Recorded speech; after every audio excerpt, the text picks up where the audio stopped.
I wanted to give you guys a disclaimer before we get into this video. This video could very possibly give you some realities that maybe you haven't thought about before and that you don't want to think about. So if you guys do not want to know anything deep or intellectual about people in general, you might want to click off this video and maybe in the next couple videos I'll make something more lighthearted, react to something that's crazy like the freaking Dank Demas woman. But today's video has the potential to get really, really dark. So I just want to give you guys a disclaimer because I have to go in and vent. This is going to be a venting session for me, but this is going to be possibly a very insightful lesson for you as the audience member. And I appreciate you guys supporting this channel, supporting me, watching my videos, liking the videos, sharing the videos. It means a lot to me.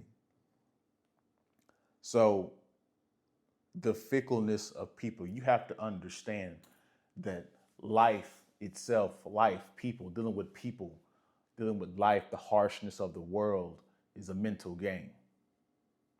If you aren't strong up here, you're going to crumble. Guys, it's very, very harsh being a man. I can't really relate to a woman.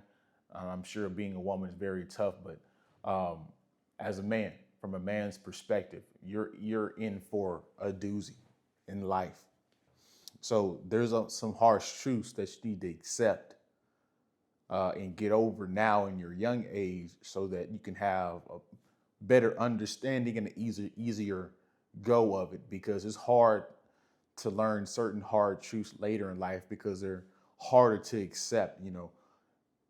The later you learn that something is not what it is, that makes you realize that you've spent years thinking in the wrong way. So one of the things you have to accept is that people come and go all the time for various reasons. You guys are sitting there wondering what happened in my relationship, what happened with my friendship, what happened with this and that. Nothing happened.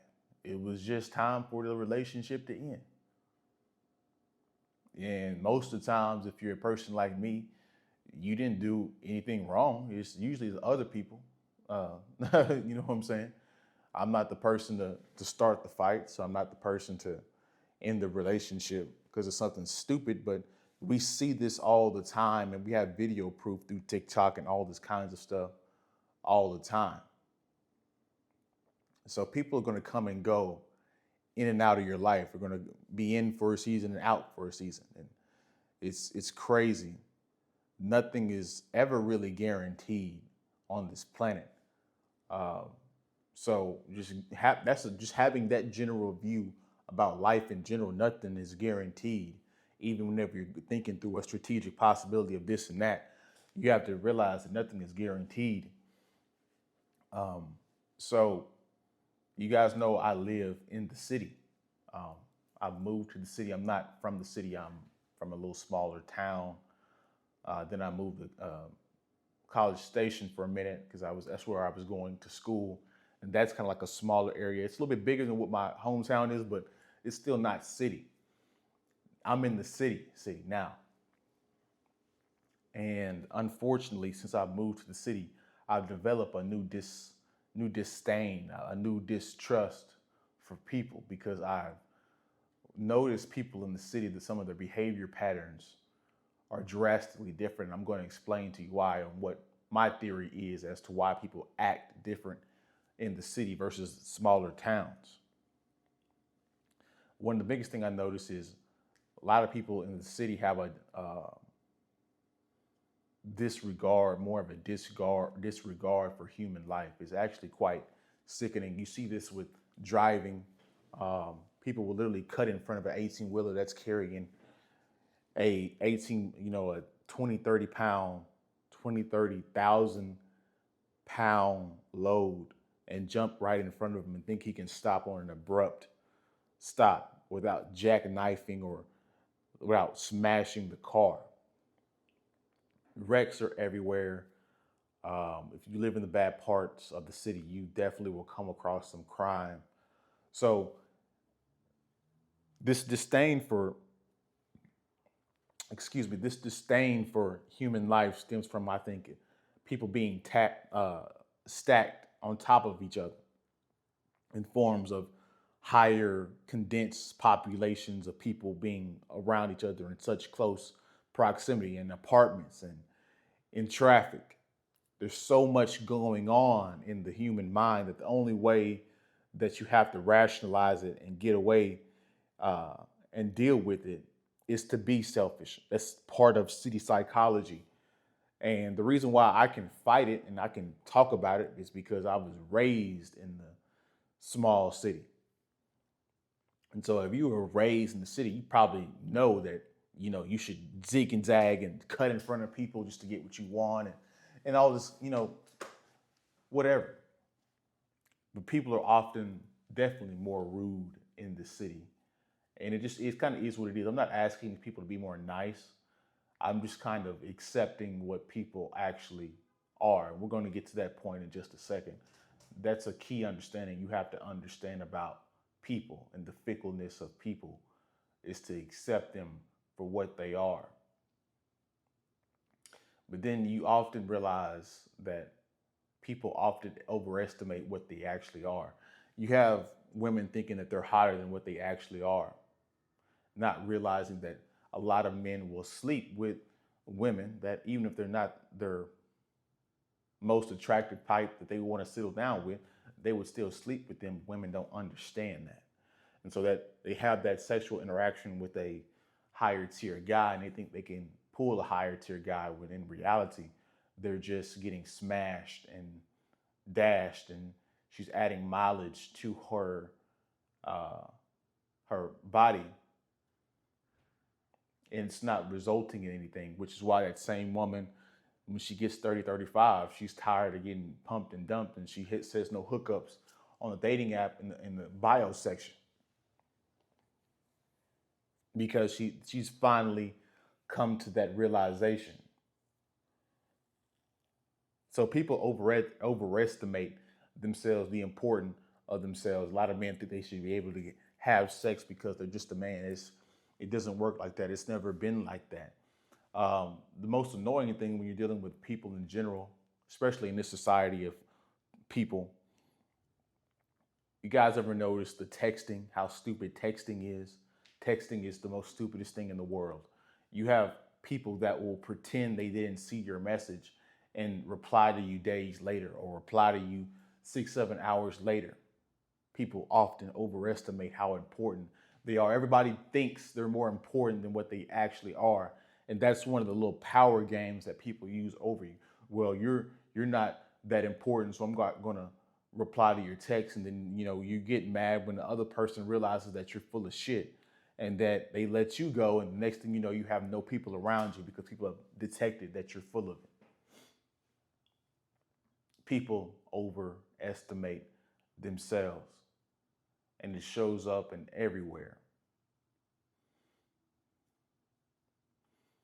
People that are not even freaking CEOs or the president or in the military will literally ignore your message when in reality you can respond back to a message within 5 seconds. The fickleness of people. So whenever you guys are on dates and relationships, and this goes for both men and women, if that person isn't replying, it's because they don't like you. It's because they're doing that on purpose. That's just what it is.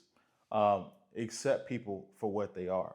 You have to really accept people for what they are, because once you accept the fact that people are what they are, their genetics are what they are, their childhood, which molds a lot of people into what they are, a lot of their insecurities, a lot of their trauma stems from bad upbringing or childhood events that happened.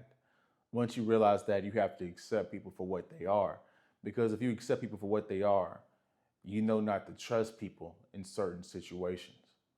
Think about it, guys. You guys are in relationships. The reason why I talk about relationships a lot and I use them as examples is because we talk about relationships a lot on this channel, and it's the easiest thing to equate. But let's just say, and this goes for both sides. But I'm going to use the male perspective. So let's say you know a woman and she's always hanging around people that are doing drugs, or she's a alcoholic.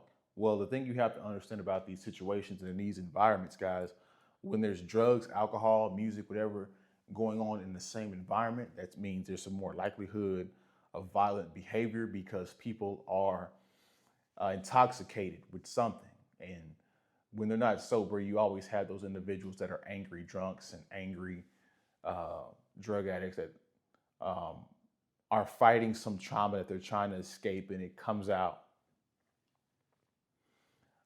Also, around these environments happens is violence and a lot of sex, right? These are pleasure-filled environment. We all know women that are horny drunks, horny high.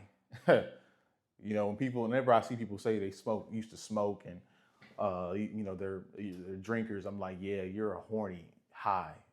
You're the person where, yeah, you get the woman and she, hey, you want to smoke, and y'all in the car, and then the next thing you know, you're pushing her head down in your lap. Um, and so whenever I say all this to say, whenever you have to read between the lines when it comes to people. So whenever people say, "Oh, I used to smoke," or "I'm a smoker," or "I'm an alcoholic," or whatnot, when they get out, if you know a woman that's like that, you can't trust her when she goes to girls' nights out because she's a horny drunk or she's a horny high. There's going to be that in that vicinity, and you know what she does. So if you trust her in that environment and say, "Hey, you should go out," it's okay to say to go out to girls' nights out. You can't be shocked whenever she comes back with dripping another man's semen, because you should have accepted for what she was. Guys, you can't beat. This is one of the things in the Bible that is very true. You can't really beat temptation. You have to just avoid it.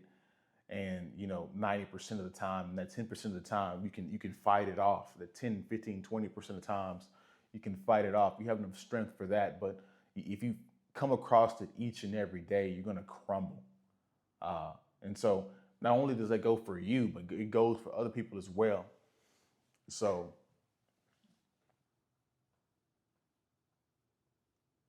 the human existence is quite interesting and quite depressing at the same time, depending on how you look at it. But yeah, I just wanted to make this video for you guys. Hopefully you guys came away with some kind of insight. Maybe I talked about something that maybe you guys can identify. Maybe you can't identify, but maybe it's a different perspective for you.